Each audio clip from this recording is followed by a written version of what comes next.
जा रहे हैं, ये आपका चैप्टर 15 का छोटा सा आखिरी टॉपिक है, खासा स्मॉलेस्ट टॉपिक है हमारे कोर्स का, लेकिन लास्ट टॉपिक भी आपके कोर्स का। इसको हम बेसिकली नाम देते हैं डेरिवेटिव्स का, लेकिन उससे पहले थोड़ी सी बात करेंगे हम म्यूचुअल फंड्स के ऊपर कि ये म्यूचुअल फंड्स हैं, ये क्या होते हैं। तो मैं एक मिनट स्लाइड थोड़ा सा सेट कर लूं कि what is meant by mutual funds. कहाँ गया, ये रहा, स्केप किया जाए। कह रहा था कि इसके ऊपर मैं बात करूं आप लोगों के साथ म्यूचुअल फंड पे। म्यूचुअल फंड क्या चीज है? देखिए, जहां तक म्यूचुअल फंड का ताल्लुक है, आपने अक्सर देखा होगा कि जो लोग स्टॉक एक्सचेंज में पैसे लगाते हैं, शेयर्स खरीदते हैं, तो आम तौर पे आप किसी बंदे से पूछेंगे यार तुम स्टॉक एक्सचेंज के शेयर्स क्यों नहीं खरीदते, तो आपको क्या वजह बताता है। कभी आप पूछ के देखें या आप सोचेंगे, आप किसी सवाल करें कि जी आप स्टॉक एक्सचेंज में पैसे क्यों नहीं लगाते, तो क्या जवाब दे देगा आपके ख्याल में? जी शाबाश बच्चों। जी फ्लक्चुएशन बहुत है, फ्लक्चुएशन बहुत है, बिल्कुल सही। और क्या वजह है? इसी बात को और तरीके से भी लोग करते हैं। जी शाबाश। यानी आपकी बात को मैं कंक्लूड यूं करता हूं कि लॉस का डेंजर है और इसके साथ साथ जो है फ्लक्चुएशंस बहुत ज़्यादा हैं, लैक ऑफ नॉलेज है, लैक ऑफ इंफॉर्मेशन है। तो मैं सारी बातें यहाँ लिख लेता हूँ। एक आप कहते हैं जी इस वजह से लोग इन्वेस्टमेंट नहीं करते कि इसमें फ्लक्चुएशन बहुत ज़्यादा है। ठीक है जी। एक बच्चे कह रहे हैं कि इस वजह से इन्वेस्टमेंट नहीं करते चूंकि यहाँ पे डेंजर है और रिस्क है।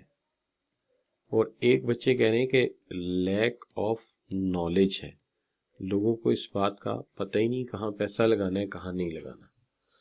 ठीक है जी। दूसरी बात यह है कि लोग अनअवेयर्ड हैं या अवेयर्ड हैं, बट वो समझते हैं कि ये एक सीरियस मसला है और ये एक टेक्निकल चीज है, ये हमारे बस की बात नहीं।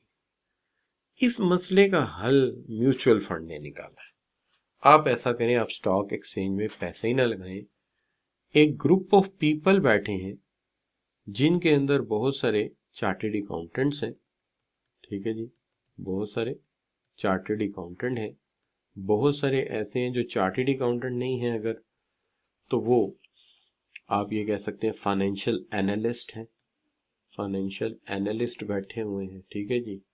और उसके साथ साथ चार्टर्ड अकाउंटेंट्स बैठे हुए हैं, और वो बैठ के आपका पैसा लगाएंगे, तो आप पैसा उनके हाथ में दे दें। जाहिर है वो ज्यादा समझदार है। आप कह रहे हैं ना फ्लक्चुएशन है, फ्लक्चुएशन को भी वो देखेंगे, वो स्टेटिस्टिशियंस हैं, डेंजर को भी असेस करेंगे, केयरफुली पैसा लगाएंगे, और एक जगह नहीं लगाएंगे, कई जगह लगाएंगे, और उसमें से अपना हिस्सा लेके बाकी पैसे आपको रिटर्न कर देंगे। कैसा आइडिया? क्यों बच्चों? हम खुद इन्वेस्टमेंट नहीं करते, हम अपना पैसा एक्सपर्ट्स को दे देते हैं। वो एक्सपर्ट जो हैं वो पैसा लगाएंगे स्टॉक एक्सचेंज में, अपना हिस्सा लेंगे और अपना कुछ भी और खातिर हो हिस्सा में वापस कर देंगे। तो मोहम्मद अली कहते हैं इसमें रिस्क ऑफ फ्रॉड है।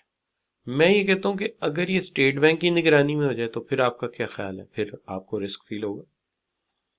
क्या ख्याल है बच्चों? नो, फिर रिस्क फील नहीं होगा। तो ये म्यूचुअल फंड कौन कौन सा है? एक एमसीबी का है, एक मिजान बैंक का है, तो हर एक ने अपना अपना म्यूचुअल फंड भी बनाया हुआ है। तो क्या ख्याल है, ये कुछ बात समझ आई कि क्या किया गया है? ये म्यूचुअल फंड क्या करते हैं? शाबाश। What they do it? Simply ये हम सबसे पैसा ले लेते हैं। Mutual funds are investment companies. Mutual fund is an investment company pool the resources from general public and invest into stock exchange। जो पैसा ले लेते हैं हमसे और जाके लगाते हैं स्टॉक एक्सचेंज में, और स्टॉक एक्सचेंज में जाके ये इन्वेस्ट करते हैं market as a risk averse, और ये चैनलाइज करते हैं सेविंग को स्टॉक मार्केट के लिए। लेकिन इसके अंदर ये इस चीज का ख्याल रखते हैं कि किसी हाई रिस्क एरिया पे पैसा नहीं लगाना, चूंकि इनका नाम भी तो एक है ना। और अगर लगाना है तो स्कैटर करके लगाना है, high risk, low risk, medium risk, ताकि जो इन्वेस्टर है उसके हिस्से कुछ ना कुछ मुनाफा जरूर आ जाए।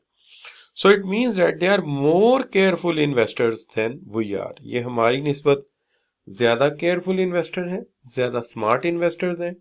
ये वजह है कि हम अपना पैसा इनके हाथ में थमा देते हैं।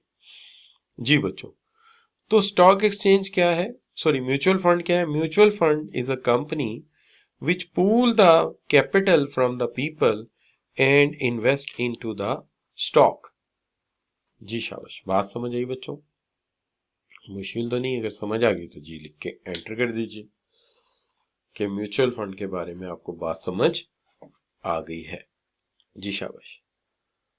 तो तमाम बच्चे कह रहे हैं कि सर ये बात बिल्कुल क्लियर है, आसान सी बात है कि हमने खुद स्टॉक एक्सचेंज में पैसा नहीं लगाया, एक म्यूचुअल फंड को दे दिया, उन्होंने जाकर वहां इन्वेस्ट किया, अपना हिस्सा ले लिया, हमारा हिस्सा हमें दे दिया, सिंपल।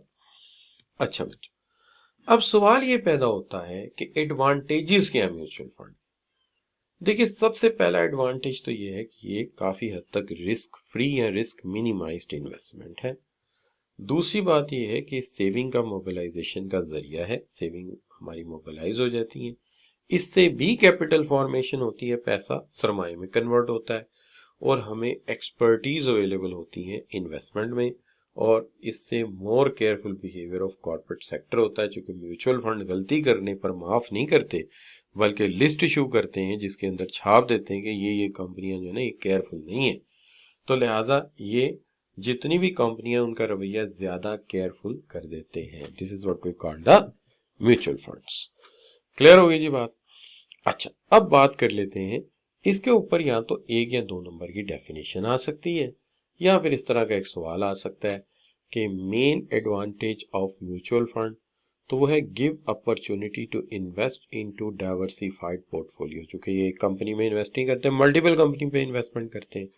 अगर आप ये प्रोवाइड शॉर्ट टर्म फाइनेंस, तो ये तो डेली स्टॉक में कर रहे हैं, तो लिहाजा इसको तो नहीं लेना चाहिए आपको। And provide long term finance investment to capital and money, उसकी निस्बत ये ऑप्शन मच बेटर है, डाइवर्सिफाइड पोर्टफोलियो।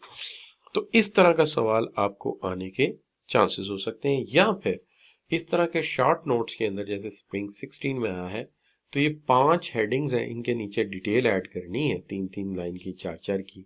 तो यकीनन ये 10 मार्क्स का है, तो 2 मार्क्स का ये क्वेश्चन यहाँ पे आया हुआ है ऑफ 2 मार्क्स, तो ये आ सकता है आपको। जी बच्चों, तो इज इट क्लियर?